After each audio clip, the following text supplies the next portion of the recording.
어린이들이 내게 오는 것을 허락하고 막지 말아라. 하나님 나라는 이런 사람들의 것이다. 어린이들을 사랑하셨던 예수님처럼 누구보다 그 영혼들을 사랑하고 주님께로 이끌기 위해 힘쓰는 사람, 키즈 처치 리바이벌의 박연은 목사.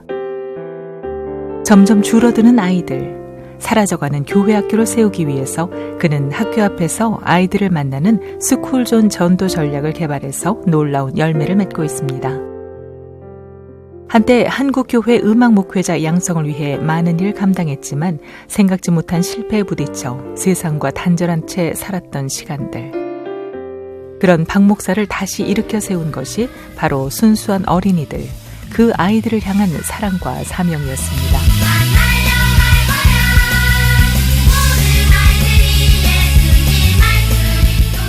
이 땅의 미래를 짊어지고 나갈 어린이들. 다음 세대 사역에 목숨을 건 박연훈 목사의 이야기를 들어봅니다.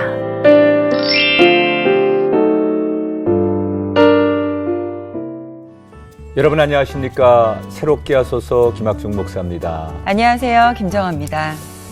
참 가슴 아픈 이야기지만 요즘 우리나라의 교회 학교가 참 위기라고들 합니다. 많은 교회에서 아이들의 수가 점점 줄어들고 있고 심지어 아이들이 없어서 예배를 드리지 못하고 교회 학교가 문을 닫는 그런 교회도 많다고 하니까 참 아픈 소식이 들려오는 것 같아요. 네.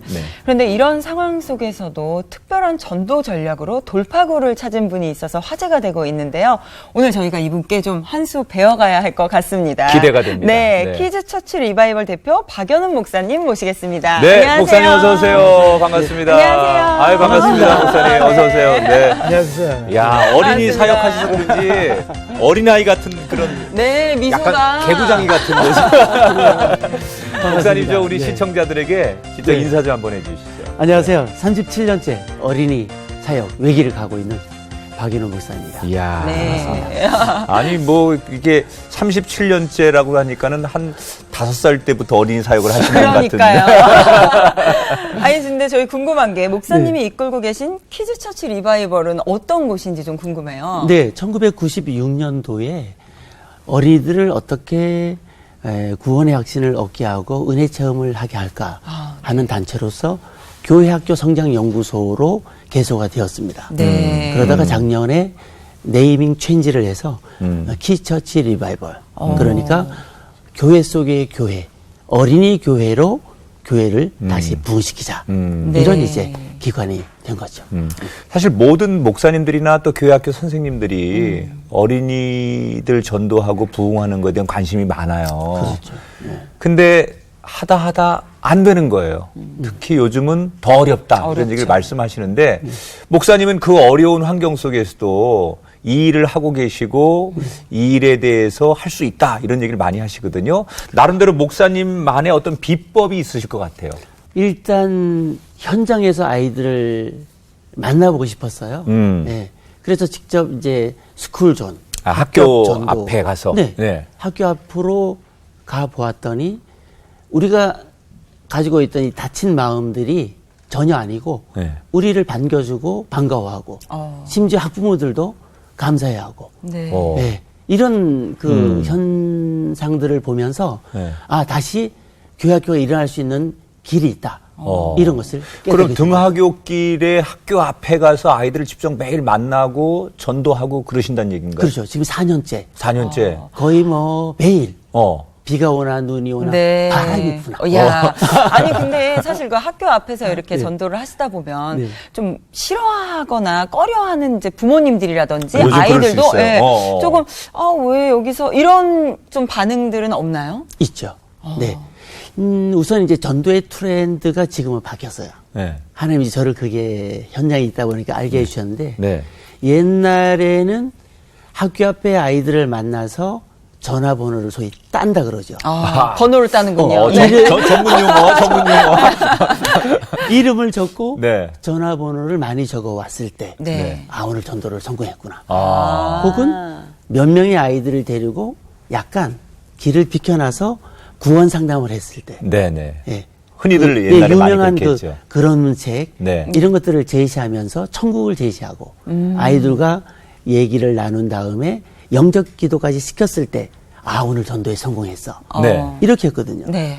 요즘에는 그렇게 했다면 바로 고발됩니다. 그렇죠, 그렇죠. 네. 네. 6회의 5회까지 받게 됩니다. 그래서 그렇죠. 3년 전에 네. 제가 순천에서 목회할 때 3분이 끌려갔어요. 전도하다. 전도하다 말고. 네. 이게 그런 일이 공산 생겼어요. 국가도 아니고. 네. 어. 그래서 저희는 이미 그런 상황을 다 알고 교육을 합니다. 이름을 적지 말아라. 네. 전화번호를 적지 말아라. 음. 왜? 전화번호를 아무리 많이 적어와도 학부모를 통해서 요즘 아이들이 교회에 오거든요. 그렇죠. 그래서 그분이 던진 말씀, 교회가 그렇게 자신이 없냐. 그때부터 제가 전략을 완전히 바꿔버렸어요. 네. 부모에게 감동을 주는 전도를 해야 한다. 전화번호 몰라도 좋다. 몰라도 좋다. 오히려, 목사님 전화번호 몇 번이에요? 우리 아이 보내고 싶어요. 네. 그 교회 대단하다면서요. 그런 자신이 있고, 그렇게 제가 이제 세 교회를 4년 동안 지났거든요. 그렇군요. 그러면서 가는 교회마다 하나님의 은혜로 배가 됐고, 네. 작년 한 해만도 176명이나 하는 아이들을 하나님의 은혜로 교회에 등록시키는. 요즘 1년에 176명이면 엄청난 그렇죠. 숫자인데. 아니, 그러면 전략을 바꾸셔서 어떠한 전략으로 좀 감동을 주셨나요? 제가 2015년도 전라남도 광주에서 9월 1일 날 네. 전도를 맨 처음 시작할 때 인터넷 검색을 해보니까 학교 앞 전도에 대한 어떤 매뉴얼이나 내용들이 없었어요. 네. 오히려 반대하는 얘기, 불법이다, 막 이런 얘기. 네. 학교 앞 전도가 절대 불법이 아니거든요. 헌법이 보장하는 그런 행위거든요. 그래서 어떻게 아이들과 좀 따뜻한 전도, 저희의 마음은 이 아이가 정말 예수님 믿고 구원받고 천국 가는 것, 이건 본질적인 거잖아요. 네. 그러나 학부모 입장에서 볼 때는 아이들에게 불편을 주고 아이들에게 등굣길, 하굣길을 방해하고 아이들과 이야기를 해서 어렵게 만드는 이런 상황으로 생각하거든요. 그러나 저는 부모들이 하고 싶은 얘기, 이를테면 공부 잘하기 캠페인을 벌인 거예요. 네. 그리고 아예 좌측 가슴에 명찰을 달아서 신분을 아예 노출시켜버렸고 난 이런 사람이다. 네. 나는 어린이 목사다. 신분을 내놓고 그리고 학교 앞에서 배너를 만들어서 어렸을 때 공부에 습관을 들여야 해요. 이런 문장부터 시작해서 네. 지혜를 받아야 공부가 잘 돼요. 이런 두 줄짜리 간단한 메시지성 배너를 옆에 거치해 놓고 그리고 아이와 손잡고 10분의 1 정도가 요즘은 등하굣길에 부모들이 아이들을 데리고 가고 데리고 옵니다. 그렇죠. 그래서 손잡고 가는 아이들에게는 엄마 말씀 잘 들어요. 공부 열심히 하세요. 공부가 습관이 돼야 돼요. 공부가 얼마나 재밌는지 알아요? 신나게 하세요. 이런 인사말을 던지는 거예요. 네. 네. 부모님들이 좋아하실 말들이네요. 아니, 오죽하면 그 순천 지역에 제가 13개 초등학교를 2016년도에 등교길하고 하교길을 번갈아 했는데요. 8명의 선생님이 아이고, 목사님, 저희들이 할 일을 해주셔서 감사합니다. 선생님들이. 교장 선생님이. 네. 제가 8 교장 선생님한테 절 받았다는 거 아니에요? 네. 그러니까 저희 이제 스쿨존 전도는 보니까 아주 친근한 이미지. 그러네요. 그냥 아주 부담 없이 만나게 하는. 네, 복장도 아주 단정하게. 그러니까. 젠틀하게. 지금 이제 시청자분들은 아마 설명을 들으면서 공감을 많은 분들이 하실 텐데 이런 궁금증이 있을 것 같아요. 네. 그 스쿨존 전도를 4년 하셨는데 과연 얼마의 효과가 있었을까? 4년 동안. 그렇죠. 아까 작년에는 176명이라고 하셨는데 한번 공개를 해보실까요? 4년 동안 지금 전도한 열매가 얼마입니까? 작년까지 약 702명. 702명이요. 등록한 아이들. 700명이면 뭐 한 교회가 몇십 년 목회해도 아직 그럼요. 네, 교회 학교 그만큼 안 되는 교회가 네. 많은데. 그게 그렇기 정말- 때문에 스쿨존 전도를 해야 되나. 자, 잡고 나가야 되는 거예요. 그렇게 700명을 전도하셨다면 더 많은 숫자의 아이들을 만나셨다는 이야기일 텐데. 매일 아침에 거의 500명, 800명. 네. 하굣길에 300명, 500명. 에브리데이. 교회가 이제는 어떤 불편한 존재가 아니라 아이의 미래를 설계해주고 우리 아이를 교회에 보냈더니 꿈이 생겼어요. 애가 성격이 고쳐졌어요. 네. 아이가 인사성이 좋아졌어요. 지금 어디 가서 인성을 배울 수 있고 그리고 꿈을 키울 수 있겠어요. 모두 공부 때문에 치열한 때. 그렇죠. 지금이야말로 교회가 교회로서의 역할을 제대로 한다면 반드시 다시 한번 장대현 부흥의 역사가 이제 교회학교에 불어닥칠 줄 믿습니다. 그렇게 많은 아이들을 만나면서 참 보람도 있으시고 또 열매도 있으시지만 때로는 참 속상하고 어떤 아이를 만나볼 때는 마음이 아프고 또 그런 사연들도 많이 접하실 것 같아요. 매일같이 등하굣길에 아이들을 만나다 보면 또 좀 이건 아닌데 라고 하는 안타까운 때, 슬플 때 그럴 때도 분명히 있을 텐데 어느 때 그런 마음이 가장 많이 드세요? 우선 아이들은 워낙 아직 교회를 접하지 못한 아이들이니까 천진난만하게 다가와서 아이들 교회 밖에 있는 아이들 때문에 어려운 일은 없어요. 오히려 교회 안에서 직분자의 자녀들 제가 마치 모태신앙이지만 주님을 만나지 못한 채 나오다가 하나님의 사람이 된 것처럼 교회를 나온 지 3년, 5년이 지나도 기도 못한 아이들, 예배 태우가 불량한 아이들, 이런 아이들을 볼 때 제가 더 가슴이 뜨거워지고 저 아이들 때문에 내가 존재한다. 그런 생각을 하게 되죠. 어찌 보면 마음이 안타까우시면서도 또 그 안에서 열정을 다시 일으킬 수 있는 계기가 되시겠네요. 그럼요. 네. 아니, 저희가 듣기로는 또 아이들의 눈높이에 맞춰서 또 말씀을 전하시고 또 찬양을 하신다고 들었어요. 그렇죠. 네. 아이들과 좀 함께 부르는 찬양 한 곡 좀 소개해 주시면 어떨까요? 그럴까요? 네. 제가 그동안 150여 곡을 지었어요. 네. 그 중에서 이제 지금 말씀드렸던 교회 나오는 것이 다가 아니라 예수님을 만나서 요한복음 3장 3절처럼 거듭나지 않으면 하나님 나라를 볼 수 없는데 그런 이제 동기에서 제 개척 초기에 썼던 행복한 교회의 피아노 건반에 올라앉아서 5분 안에 썼던 곡인데요. 네. 한번 해볼게요. 네. 예수님 만나고 싶어요. 예수님 만나고 싶어요. 손을 모아 기도할 때 응답해 주세요.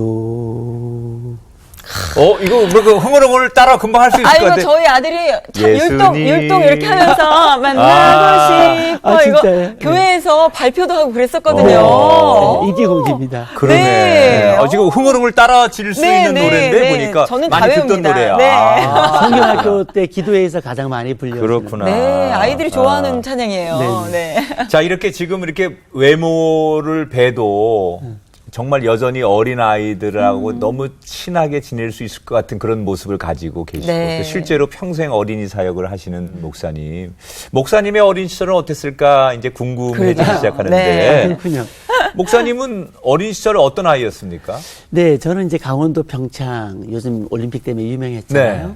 평창 대화에서 태어났어요. 예. 네. 어머님이 결혼하시자 독자의 집안에 결혼을 하고 이제 신앙생활을 하시면서 사무엘상 1장에 대한 설교를 들으신 것 같아요. 네. 그래서 아들을 주시면 하나님께 바치겠다. 네. 소원 기도를 복중에서 제가 네, 하나님께 드려졌기 때문에 태어나자마자 목사였어요. 대단한 분이네. 그러네요. 복중에서 이미 그러니까 소원됐고. 이미. 근데 저는 가수가 되고 싶었어요.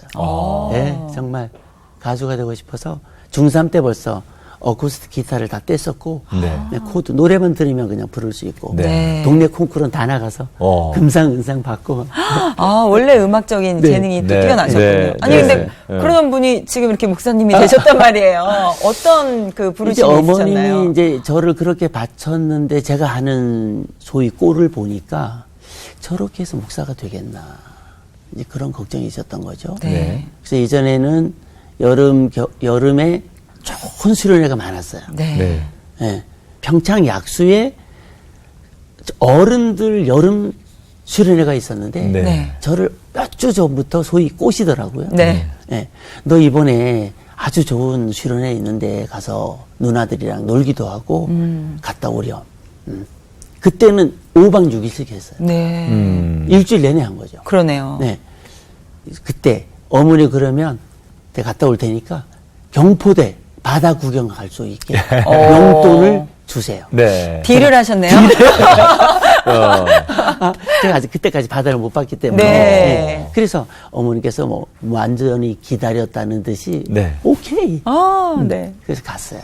뒤에 딱 앉아서 그렇게 목요일까지 보냈는데 우리 어머님이 얼마나 절 보내놓고 기도했겠어요. 네. 툭 하면 금식하는 분인데 금요일쯤 됐는데 마지막 날 저녁이 됐어요. 야, 내가 하나님이 살아계시다면 여기서 내가 만나 봐야겠다. 네. 내가 이러다가 어떻게 가수가 돼도 무슨 훌륭한 가수가 되겠나. 하나님이 축복해 주셔야지. 네. 모태신앙에서 훈련을 계속 받았기 때문에 신앙적인 지식이 있었기 때문에 하나님께서 내 인생을 연다고 하는 어렴풋한 그런 지식이 있었기 때문에 하지만 저는 예수님을 만난 뜨거움이나 열정, 체험들이 전혀 없었어요. 고등학교 1학년이 돼도. 기도 하나 못했으니까요. 네. 금요일 날 맨 앞자리로 갔어요. 맨 앞자리로 가서 마지막 끝날 때 무릎 꿇고 두 손 들었어요. 네. 네. 전부에 의지 없어서 손 들고 옵니다. 그럼 제가 바로 후회했어요. 얼마나 팔이 아픈지. 네. 근데 제가 또 한 번 하면 또 하는 성질이라 네. 절대로 목사님 내리라 할 때까지 안 내린다. 네. 두 손 30분 넘었어요. 네. 계속 무릎 꿇고 손 들면 이거 완전히 고문인데 제가 끝까지 했어요. 그리고 목사님께서 주님 3번 외치고 통성기도 하는데 제가 그냥 있는 힘을 다해서 주님 만나려는 그 열정으로 통성기도 했는데 어느새 제가 앞자리에 있기 때문에 3번째쯤 자리였던 것 같아요. 목사님이 그때는 다 이 가죽 복대를 하시고 수백 명의 성도들 다 안수할 때 네. 네. 뜨거운 불이 들어와서 제가 팍 쓰러지면서 ቁ꾸라서 30분 동안 제가 입신 상태에서 기도하면서 제가 널브러진 거죠. 네. 예. 그렇게 강력한 성령 체험을 하고 그러네요. 주님 저 알겠어요. 저를 만나주셔서 고마워요. 그래서 그때 이제 목회자가 또 되기로. 딜을 하죠. 딜을 또 했어요. 네, 또 했어요. 어떤 주님, 딜을 하셨어요? 목사님 되겠는데 일반적인 목사님 교회 하나 짓고 그런 목사 말고 전 음악적인 목사를 하게 해주세요. 원래 재능이 있으셨으니까. 네. 주님 안 되겠어요? 음악 목사 되게 해주세요. 그 소원이 이루어져서 1988년 올림픽이 끝나던 해 12월 25일 날 크리스마스 날 그 유명한 조도난 목사님 감리교회에서 뿐만 아니라 초교포적으로 네. 위대한 작곡가이신 네. 조도난 목사님 감신대 합창단 지휘까지 하셨어요. 네. 그 교회에서 저를 청빙해서 우리나라 1호라고 할까요? 네. 120명의 성가대를 지휘하고 금요일이면 5인조 밴드를 이끌면서 찬양 인도를 하는 네. 컨템포러리와 클래식을 넘나드는 야. 그 목사로서 그 어찌 보면 우리나라의 이제 1세대 음악 목사님으로 그러네요. 이제 첫발을 내디디심을 네. 약속대로 그러면서 목사면서 한국 교회 이런 음악 목회가 필요하다. 네. 그래서 이제 후진 양성의 그때부터 네. 목사님이 또 새로운 개척을 하셨죠. 그렇죠. 그게 이제 한 90년대 초반쯤 되시는 것 같은데. 네, 93년도입니다. 네네. 네, 그 교회에서 나와서 93년도 3월에 네. 종로가 CBS 자리에 네. 지하 2층 다방에서 프레이즈 예술신학교 그때는 프레이즈 신학교라고 그랬습니다. 네. 프레이즈 신학교가 시작되어서 2002년도에 반포동으로 옮기면서 엄청난 부흥을 이루는데 그때 제가 22일 금식하고 교육부에 학점은행제 허가를 받고 문제에 상도동으로 들어가게 됩니다. 네, 그리고 그때 이제 들어가서. 프레이즈 음악 신학교가 93년도부터 시작이 된 거고요. 그렇죠. 어허. 네. 그러니까 두 가지 사역을 병행하셨던 같이 거죠. 하시고 어린이 있었던 사역과 거예요. 음악 사역을. 제 사명이 그래서 제 저서에 보면 나는 놀랍게도 하나님으로부터 2개의 사명을 받았다. 하나는 찬양 사역자를 길러내서 한국 교회 찬양 문화를 주도하는 것이고 하나는 교회 학교를 부흥시켜서 하나님의 때를 준비하는 것이다.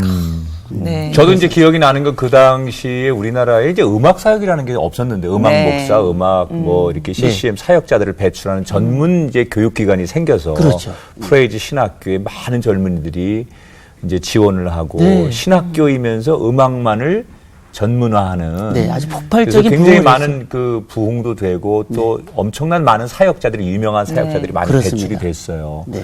그런데 그러면서 목사님이 좀 이제 어려움을 겪으시죠. 어떤 어려움을 겪으시죠? 그야말로 어마어마한 나에게는 그런 일이 오지 않을 텐데라고 생각했던 일이 왔어요. 네.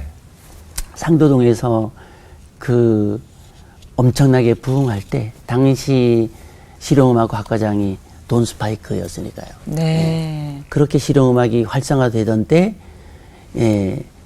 그 상도동 캠퍼스에서 더 이상 수용을 하지 못해서 학생들 너무 많이 네네, 들어오니까. 많이 밀려와서 이제 1,000명, 2,000명 단위의 예술 전문학교로 좀 성장을 하고 대학교를 개설해야 되겠다. 네. 그게 1차 꿈이었어요. 그래서 이제 조감도도 그려놓고 아이들과 같이 기도했죠. 그러다가 지금의 연세중앙교회 노량진 성전, 당시 동일 레나운이 건축지였어요. 어마어마하게 넓죠. 네. 거기를 임대해서 저희들이 가지고 있던 그동안 모아놓았던 현금, 그리고 압구정동의 현대 아파트, 네. 이런 것들을 다 이제 투입을 해서 조금씩 버겁게 이전을 했어요. 네. 공정 80%를 마쳤는데 하기야 지금도 많은 분들이 야 그렇게 잘 나가던 프레이즈 예술진학교가 3년 4년 만에 어떻게 공중분해 될 수 있냐. 네. 그렇게 이제 궁금해하죠. 대학 자격의 학생들을 양육하려면 교육시설 인준이 돼야 돼요. 그렇죠. 저희가 놓쳤던 것이 넓고 큰 것만 확인을 했고 그곳이 종교부지인데 교육시설로 용도를 변경시킬 수 있다고 하는 그 100% 확신, 네. 이것을 못 갖고 할 수도 있다를 그리고 힘을 쓰면 된다. 그때는 또 그런 또 작용이 있었잖아요. 네. 네네. 그래서 이제 저희들이 그쪽으로 옮겼다가 시설 인준이 결국 안 2010년도 2월 중순까지 돼야 되는데 그래야 이전을 하게 되는데 네. 안 되니까 거기서 급하게 동대문으로 옮기고 우리의 현금과 모든 것은 빚을 내서 그쪽에 건축을 하는데 투입을 해서 레슨실만 해도 50개가 넘는 레슨실을 당시 최고의 시설로 네. 해놓았는데 그게 안 되면서 그야말로 뭐 엄청난 어려움이 밀려와서 빨간 딱지가 붙고 녹색 딱지가 붙고 네. 압구정 현대 아파트가 경매에 넘어가고 이러면서 제 인생에 감당할 수 없는 위기가 그러니까 오게 이제 됩니다. 목사님들은 흔히 겪지 않는 그렇죠. 일반인들도 잘 겪을 수 없는 네. 엄청난 이제 뭐 그 시련을 만나신 건데 그렇죠. 결국은 이제 왜 세상 말로는 그때 뭐가 이렇게 정말 나를 씌웠나? 왜 내가 그때 왜 그렇게 그렇죠. 판단을 못했을까 할 정도로 아주 기본적인 문제가 해결되지 않아서 엄청난 후폭풍이 오셔서 그러면 이제 학교가 취소되고 학생들은 다 떠나고 목사님은 뭐 가족들과 함께 굉장히 어려운 삶을 사셨겠네요. 네, 뭐 빚 자체가 수십억이 됐고 네. 갑자기 그리고 거처할 수 있는 둥지였던 집도 그렇죠. 이제 그렇게 되다 보니까 네. 뭐 최악의 상태에 다다르게 됐고 사람들이 이러다가 정말 목숨을 극단적인 선택을 하게 되는구나. 네. 그런 생각을 하게 되죠. 무엇보다도 저희가 상도동 캠퍼스를 구축하면서 초현대식 시설을 숙박업소였던 그 4층짜리 건물을 완전히 리모델링을 하면서 처가에서도 돈을 가져오고 네. 처형한테도 마침 그 처형이 보험금을 어려운 일이 있었어요. 그래서 가지고 있었는데 그것도 투입을 하고 네. 이랬기 때문에 처가에 볼 낯이 없었고 또 아내 볼 낯도 없었고 그리고 보편적인 목회 생활을 하다가 어려움을 당하면 이기기 쉬울 텐데 저야말로 그야말로 명예적으로도 그렇고 부와 명예 그리고 영향력 자체를 굉장히 쏟는 그런 상태에 있다가 그야말로 이게 공중분해가 되었기 때문에 정말 어려운 선택까지도 지금 이제 시청자분들은 목사님인데 뭐 이렇게 생각하면 좀 낯설게 느끼겠지만 목사님이 하시던 사역이 학교 사역이었기 그렇죠. 때문에 네. 학교 사역이었고 특수 목회였기 때문에 네. 이제 그런 것들을 감안하면 이해가 되는데 말씀한 대로 정말 가족들에게 너무 미안하고 또 처갓댁에 너무 정말 얼굴들 면목이 없는 그런 때였다고 말씀을 하셨는데 그래서 이 자리에 같이 어려움을 겪으시면서 또 함께 걸어오신 우리 사모님, 네. 우리 탕명옥 사모님 한번 모셔서 같이 좀 그 당시 이야기를 들어볼까 합니다. 네. 사모님 나오셨는데 저희가 모시겠습니다. 사모님 어서 오세요. 네. 안녕하세요. 네, 사모님 들어오세요. 아유, 사모님. 여기 앉으시면 됩니다. 네. 안녕하세요. 반갑습니다, 사모님. 네, 안녕하세요. 안녕하세요. 네. 아니, 사모님 방금 저희 그 목사님께서 좀 힘든 시절의 이야기들을 조금 해주셨어요. 근데 이 부분에 있어서는 사실 목사님뿐만 아니라 사모님께서도 좀 하실 말씀들이 좀 많이 있으실 것 같아요. 그 당시 좀 많이 힘드셨죠, 사모님? 네, 엄청나게 힘들었어요. 네. 왜냐하면 학교에 제가 이제 이사장으로 돼 있었기 때문에 학교의 모든 그 힘든 부분을 제가 다 감당해야 했기 때문에 너무 힘들었고, 이제 이렇게 교광사들이 사례비가 이제 밀려가기 시작하면서, 그것을 충당해야 되기 때문에 몇 년 전부터 저희 친정에서 수억을 갖다가 이제 학교에다가 투입을 시켰고, 예, 그리고 이제 또 언니에게도 또, 네. 형부가 돌아가시면서 남긴 그 수억을 갖다가 제가 다 학교에 투입을 시켜가지고 제가 그걸 가지고, 이제 모든 것을 이제 그런 재산들을 학교에다 투입을 시켰는데 학교가 갑자기 이렇게 힘들어지기 시작하니까 저는 이제 정말 너무너무 힘든 데다가 이제 교광사들이 그것을 이제 노동청이나 이런 데 이제 고발을 하면서 네. 제가 이제 검찰청이나 이런 데 제가 이제 불려다니기 시작을 했고 저 너무너무 무서워서 이제 혼자 제가 거기를 가면 진짜 가슴이 너무너무 두근거리고 정말 너무 힘들었거든요. 네. 힘들고 그리고 이제 그러면서 제가 학교가 그렇게 다 이제 망가지고 나서도 몇 년 동안을 제가 이렇게 법원이나 그 검찰청에 불려 다녀야 됐던 그런 시절이 너무 힘들었고 그리고 이제 지금도 저는 그 학교 근처를 제가 가지를 못해요. 학교가 있었던 그 자리를. 왜냐하면 제가 공황장애로다가 엄청난 힘든 그런 그 시절을 보내서 지금도 사실은 그런 그렇구나. 트라우마가 저한테 있고요. 사모님이 사실은 이제 이사장님이셨고 네. 목사님이 학장님이셨기 때문에 법적인 책임은 이제 그렇죠. 지금 말씀한 대로 사모님이 네. 그런 것을 합법적으로 다 지고 해명을 하고 해결을 해야 되기 때문에 고통이 더 컸을 텐데 네. 그 고통 속에서 할 수 있는 건 기도밖에 없었을 네. 거 아니에요. 처음에 이제 학교가 이제 완전히 이제 공중 분해되고 그리고 나서 한 1년은 사실 굉장히 방황했어요. 네. 왜냐하면 제가 천일 기도를 2번을 했는데 정말 제가 압구정 현대아파트 살면서 집에서 자지를 못하고 학교 강당에서 근 6년을 제가 철야리 기도를 했었거든요. 네. 그런데 하나님 왜 나한테 이런 시련을 주시는지 그렇다고 저는 처음 하나님을 믿고 나서 하나님에 대한 그 부인은 한 번도 해본 적이 없어요. 하지만 하나님 나를 왜 이렇게 힘들게 하시는지 그게 너무 원망스러웠어요, 사실은. 그래서 1년 동안을 이 교회 저 교회를 그렇다고 제가 주의를 안 지킬 수는 없고 이 교회 저 교회를 전전하면서 계속 이제 말씀은 듣지만 제 마음에 와닿는 말씀은 하나도 없었어요. 네. 그러다가 한 1년 정도 지났는데 제가 어느 교회를 새벽 기도를 갔는데 그 교회에서 말씀이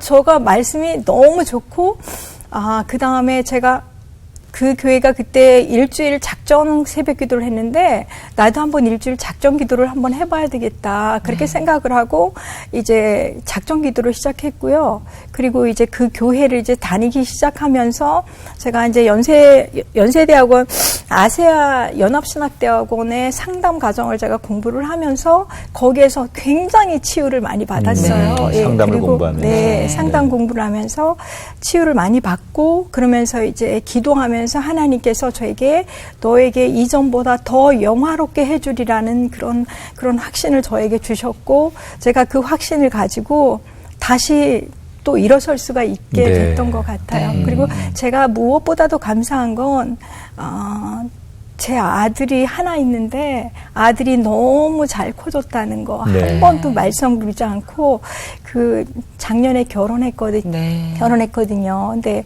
그게 저한테 너무 감사했어요. 예. 근데 이렇게 정말 크게 성장하던 학교가 정말 하루아침에 무너지고 어떻게 보면 정말 사역하시던 특수사역도 실패하게 되고 이게 보통 사람이라면 정말 크게 절망할 수밖에 없는 상황인데 목사님 다시 지금 사역을 하고 계시단 말이에요. 네. 어떻게 다시 또 사역을 시작하게 되셨는지.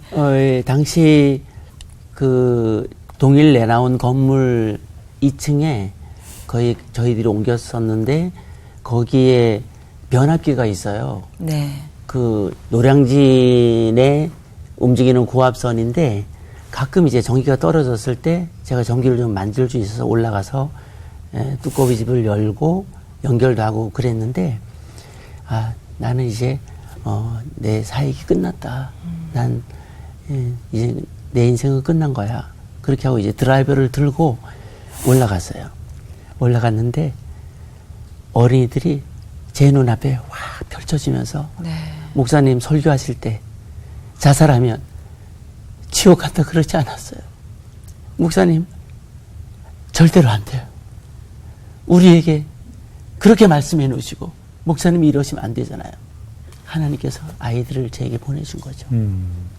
그래서 드라이브를 내려놓고 오히려 좋아. 나는 이제 제2의 인생을 산다.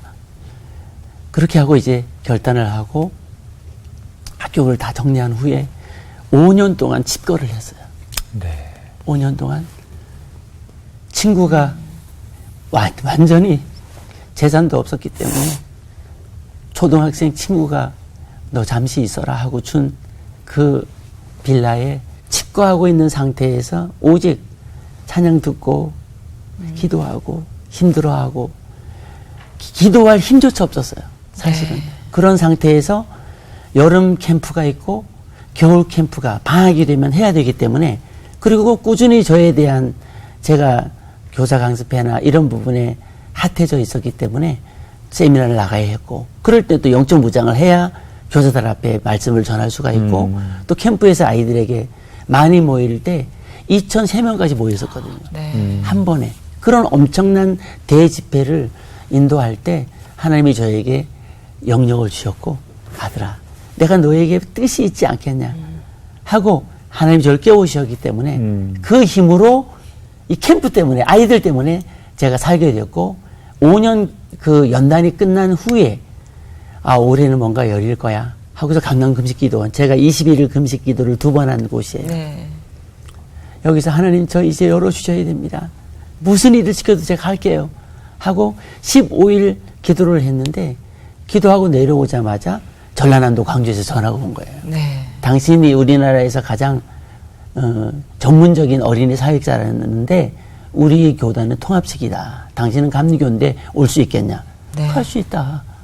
그렇게 해서 지명 청빙이 돼서 광주 세이망교회 제가 가게 된 거예요. 그래서 다시 이제 그러면서 4월 5일 날 아펜젤러처럼 원더우즈처럼 거기 부임하면서 제 인생의 제2의 인생이 열리게 된 거죠. 말 그대로 긴 터널을 빠져나오셔서 이제는 다시 어린이들을 향한 또 스쿨존 전도를 지금 이제 하고 계신데 목사님이 사모님에게 정말 방송을 통해서 옆에 계신 아내에게 하고 싶은 이야기가 있다면 어떤 이야기가 있을까? 목사님이 마음에 담아두었던 사모님에게 하고 싶은 이야기 편안하게 좀 하시면 어떨까 생각이 드는데 네. 어떠세요? 나를 그 원주 그 언덕에서 원주 중앙교회 옆동산 언덕에서 기타를 메고 아이들과 노는 모습 보고 나 저 사람이랑 결혼해야 되겠다. 그렇게 순종하여 주님의 길을 가게 됐잖아. 언제나 그 부분에 대해서 내가 고맙게 생각하고 앞으로 다니엘서 12장 3절 말씀처럼 세계적인 스타는 안 됐지만은 하늘에 많은 사람들을 옳은 대로 데려온 자는 하늘의 별같이 빛나리라 그랬는데 지난 가을부터 나랑 또 전도도 하면서 이제 동력자가 됐는데 그것까지도 감사하고 이 많은 당신에게 진 빚을 갚으면서 살아갈게. 사랑해. 저는 사모님에게는 참 남편이니까 사랑도 하고 또 목회자니까 존경도 하겠지만 아까 말씀한 대로 내가 이 모든 어려움을 다 짊어지고 가는 거에 대한 때로는 원망도 솔직하게 있었을 거고 그 안에는 애증이라고 할까요? 버릴 수 없는 미움도 존재할 거고 그런 남편에게 사모님도 하고 싶은 얘기가 있을 것 같아요. 뭐 그 얘기 어떤 얘기든 간에 지금 이 자리에서 한 번 정도 남편을 향해서 사모님이 하고 싶은 이야기도 한번 하실 수 있도록 시간을 좀 드릴까 합니다.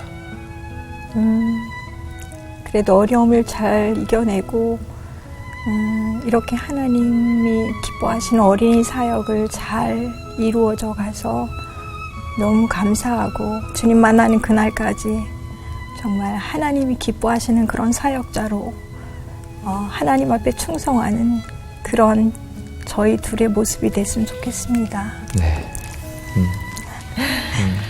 이렇게 부부를 한 이런 모습이 아닐까 싶네요. 네. 어려운 시간을 또 함께 이겨낼 수 있고 또 기쁨을 함께 나누고 하나님의 은혜 안에서 가정을 이뤄나가시는 두 분 모습이 참 아름다워 보이고 또 저도 그렇게 살고 싶다라는 마음이 드는데 마지막으로 두 분 또 앞으로 또 많은 계획들이 있으실 것 같아요. 앞으로의 계획과 기도 제목 좀 전해주시면 저희 함께 저희가 기도해드려야죠. 네.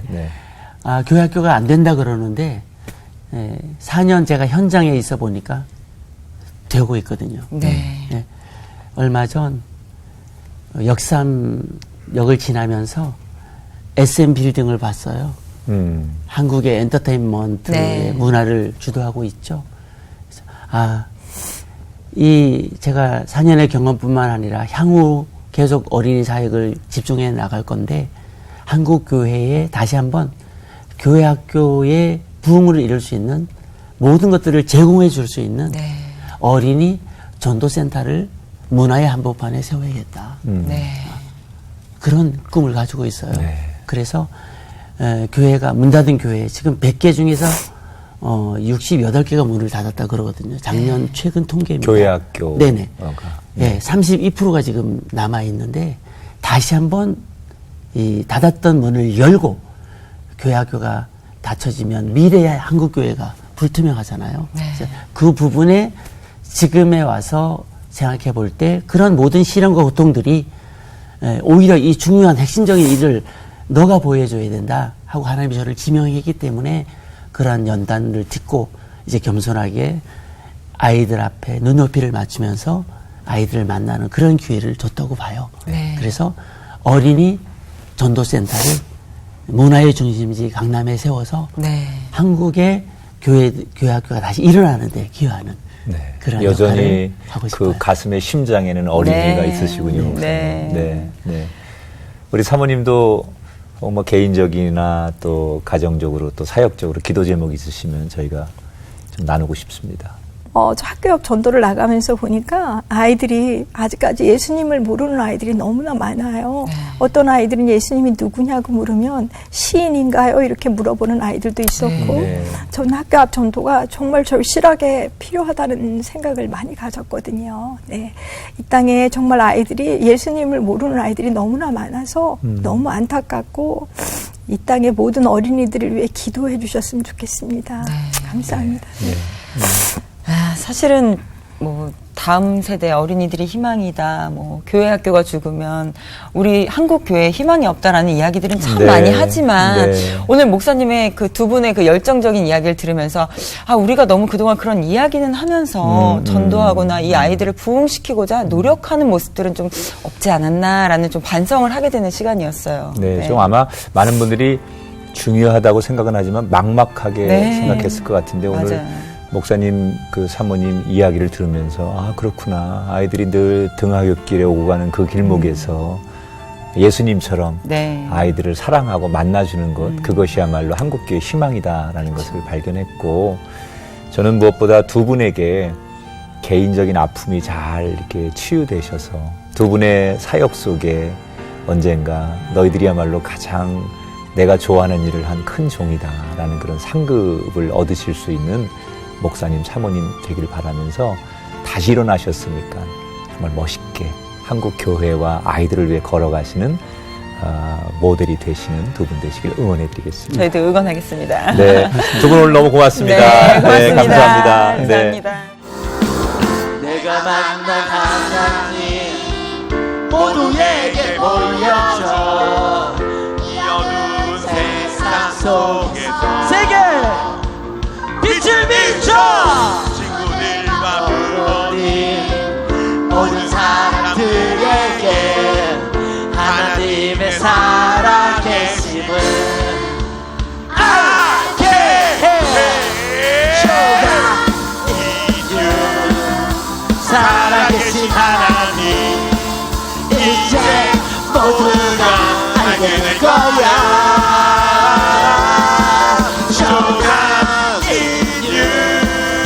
나의 삶을 통하여 천국 소망을 이루시는 쇼가니요